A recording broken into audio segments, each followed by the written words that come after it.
জীবনে একটা নিজের মানুষ থাকা দরকার, যার সাথে অন্য কারো তুলনা চলে না। অন্য কারো গল্প যাকে স্পর্শ করে না, মানুষটা থাকবে শুধু একান্ত নিজের। আসসালামু আলাইকুম, নতুন একটা ব্লগে সকলকে স্বাগত জানাচ্ছি। কেমন আছেন সবাই? আমি আলহামদুলিল্লাহ ভালো আছি। আশা করি আপনারাও সবাই ভালো আছেন। সকলের জন্য দোয়া করি। তো আজকের ব্লগটা শুরু করছি। সকালের নাস্তা শুরু করলাম। তো ডিম ভাজি, ডিম পোচ, যে যেটা খায় সেই খাবারটা রেডি করে দিলাম। সাথে চা তো ছিলই।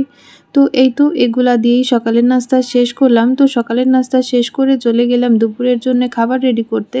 তো লাঞ্চের জন্য আজকে একটা সবজি রেডি করব। তো সেজন্য আমি বেগুন, আলু, পটল, তারপরে কিছু গাজর নিয়েছি, পেঁপে নিয়েছি, দিয়ে আমি একটা সবজি তৈরি করব একসাথে। তো এটা প্রেসার কুকারে আমি খুবই আধা সিদ্ধ করার মতো একটু হালকা সিদ্ধ করে নেব সামান্য।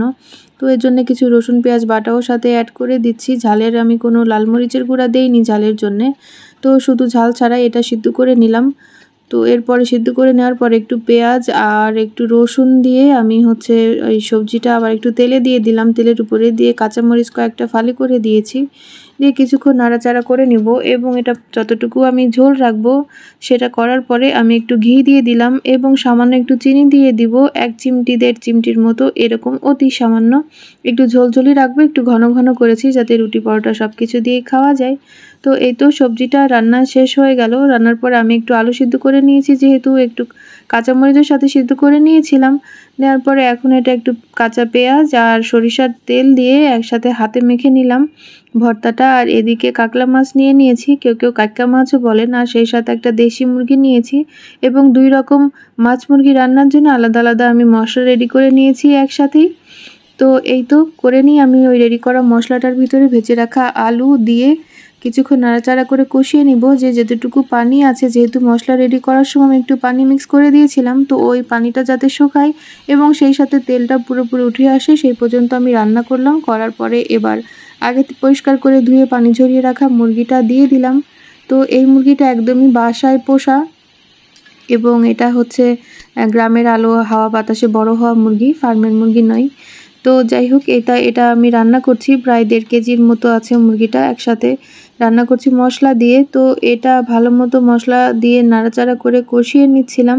তো কষিয়ে নেওয়ার পরে যখন পানিটা কিছুটা শুকিয়ে এসেছে সে পর্যায়ে আমি পানি দিয়ে দিলাম। তো পানি দিয়ে আরও কিছুক্ষণ রান্না করে নিব এবং এরপরে যখনই ঝোলটা কমে এসেছে সে পর্যায়ে আমি ঝোল যতটুকু রাখবো সেটুকু রেখে আমি একটু গরম মশলার গুঁড়া দিয়ে দিলাম। শাহি গরম মশলার যে গুঁড়াটা আগে রেডি করে ভেজে রেখে আমি গুঁড়া করে নিয়েছি সেটাই দিয়ে দিলাম।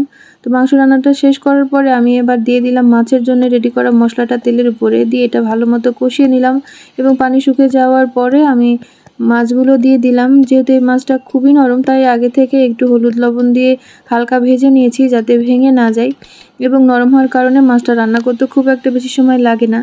তো মাছটা কিছুক্ষণ কষিয়ে নেওয়ার পরে আমি আরও একটু পানি দিয়ে দিলাম, প্রায় 1 কাপের মতো পানি দিয়ে এই যে যতটুকু ঝোল রাখবো সেটুকু রেখে আমার রান্নাটা শেষ করব। একটু ভাজা জিরার গুঁড়া দিয়ে আমি মাছটা নামিয়ে নিলাম এবং সার্ভিং ডিশে ঢেলে নিলাম।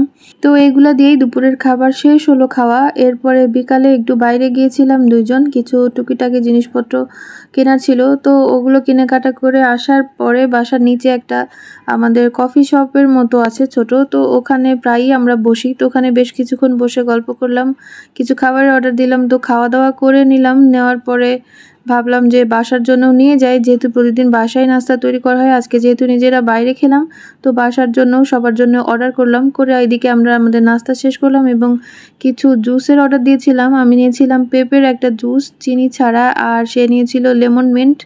তো এই দুইটাই আমরা দুজন কিছুক্ষণ খেলাম, বসে গল্প করলাম। বেশ সুন্দর একটা সময় বিকালের সময় আমরা পার করলাম আলহামদুলিল্লাহ। আজকে এখানেই বিদায় নিচ্ছি। সবাই ভালো থাকবেন, সবার জন্য শুভকামনা। আল্লাহ হাফেজ।